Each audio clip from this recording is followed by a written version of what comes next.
నిజమో అబద్ధమో తెలీదు. ఎవరేం కుట్రలు చేస్తున్నారో అస్సలు తెలీదు. ఎవరి ప్రయోజనాలేంటో అనేది ఇక్కడ డిస్కషన్ పాయింట్. ఈ కోణంలో నిన్న అహ్మదాబాద్లో జరిగిన విమాన దుర్ఘటనపై అప్పుడే చీకటి కోణాలు బయటపడుతున్నాయి. అయితే ఊహాగానాలకు విలువ ఇవ్వటం ప్రైమ్ 9 ఛానల్కి ప్రాధాన్యతాంశం కాదు. కానీ ఈ దేశ ప్రజలకు ఎవరేం కుట్రలు చేస్తున్నారో తెలియాలన్న ఉద్దేశంతో మాత్రమే ఈ అంశాన్ని టెలికాస్ట్ చేస్తున్నాం.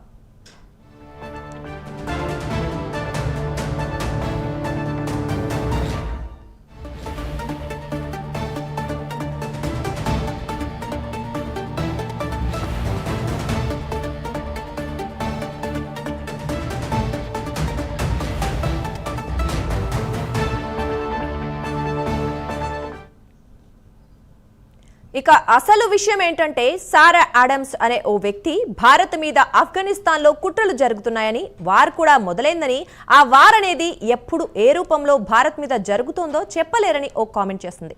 సారా ఆడమ్స్ అమెరికా CIAలో పనిచేసిన మాజీ అధికారిగా తెలుస్తోంది. అందుకే ఆమె చేసిన వ్యాఖ్యల గురించి సోషల్ మీడియాలో చర్చ నడుస్తోంది.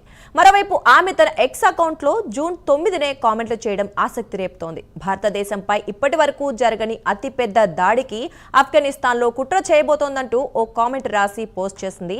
అయితే ఆ పోస్ట్ తాను ఆన్లైన్లో అప్పటికే జరుగుతున్న వాదన సందర్భంగా పోస్ట్ చేసినట్లుగా భావిస్తున్నారు.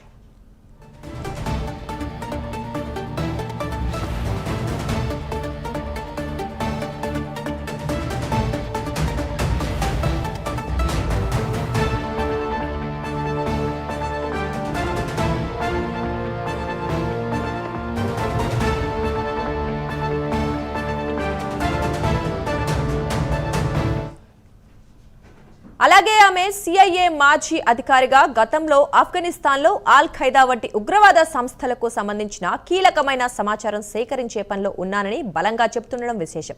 ఆమె తనను ఒక భద్రతా నిపుణురాలిగా, ఆఫ్ఘనిస్తాన్లో ఉగ్రవాద కార్యకలాపాలపై చాలా లోతైన సమాచారం ఉన్న వ్యక్తిగా చెప్పుకోవడం ఆసక్తి రేపుతోంది.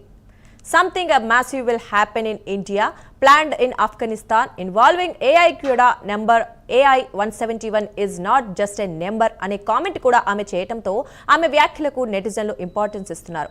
ఎయిర్ ఇండియా విమానం 171 అనేది కేవలం ఒక నెంబర్ కాదని, కుట్రలో భాగమనే అర్థం వచ్చేలా ఆమె వ్యాఖ్యానించడం కలకలం రేపుతోంది.